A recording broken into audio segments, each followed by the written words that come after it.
Mapagpalang araw mga kapatid, ang ating pong devotion this morning ay matatagpuan sa unang Korinto 5 verse 11. Ang tinutukoy ko na huwag ninyong pakisamahan ay ang mga nagsasabing sila'y Kristiyano ngunit nakikiapid, sakim, sumasamba sa Diyos-Diyosan, nanlalait, naglalasing, at nagnanakaw.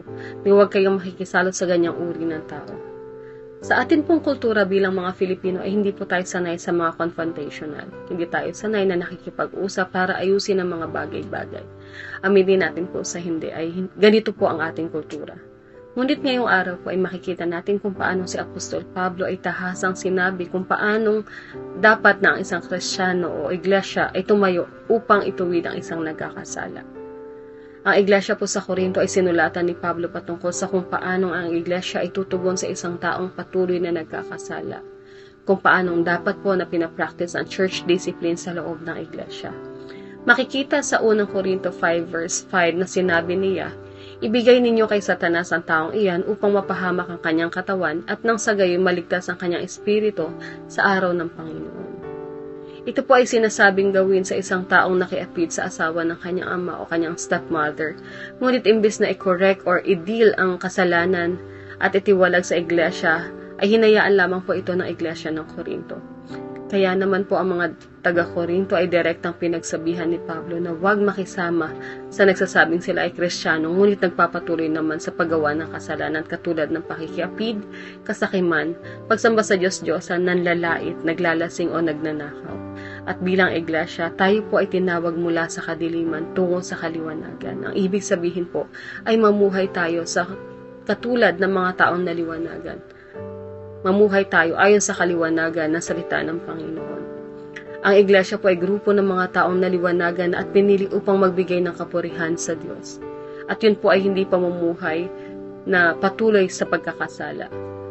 At ngunit sa loob po ng isang iglesia ay may magkasala o nagpatuloy sa pagkakasala ay dapat na ituwid at pagsabihan natin sila upang ang taong ito po ay tumalikod sa kanilang kasalanan. Ngunit ang tao pong ito ay hindi makikinig sa ating pagtutuwid sa kanya o hindi makinig sa pagtutuwid ng iglesia ay malinaw na sinabi ni Apostol Pablo na alisin o itiwalag o ilabas sila sa iglesia. Nanawa sa pagtiwalag sa kanya ay magdulot po ito ng tunay na kapighatian, banal na pagsisisi sa kanyang puso, upang siya man ay hindi na magpatuloy sa paggawa ng kanyang kasalanan, at siya ay magkaroon ng pagkakataon na makapagsisi at bumalik sa pagsunod sa Panginoon. Ang iglesia po ay may pananagutan sa mga taong nasa loob ng iglesia. Tayo po ay pananagutin ng Panginoon sa mga kapatid na patuloy na nagkakasala na hindi natin binibigyan ng warning o hindi natin sinasaway. At bilang iglesia, nawa po ay tulungan natin ang mga kapatid natin nagkakasala na matuwid sila sa maayos na paraan sa makatuwirang pagdidil sa kanilang mga nagawang kasalanan. At kung sila man po ay hindi makinig sa ating pagtutuwid at nagpatuloy pa rin sila sa paggawa ng kasalanan, ay marapat lang na sila po ay alisin sa loob ng iglesia, bagaman masakit ang bagay na ito. Ngunit ito po ay nararapat para sa kapurihan ng Panginoon. Kung may mga kasama po tayo na nagpapatuloy pa rin sa paggawa ng kasalanan, ay ipakita po natin ang pagtutuwid sa kanila, tanda ng disiplina at ating pagmamahal sa kanila. At higit po alagaan natin ang reputasyon ng ating iglesia alang-alang sa pangalan ng ating Panginoon.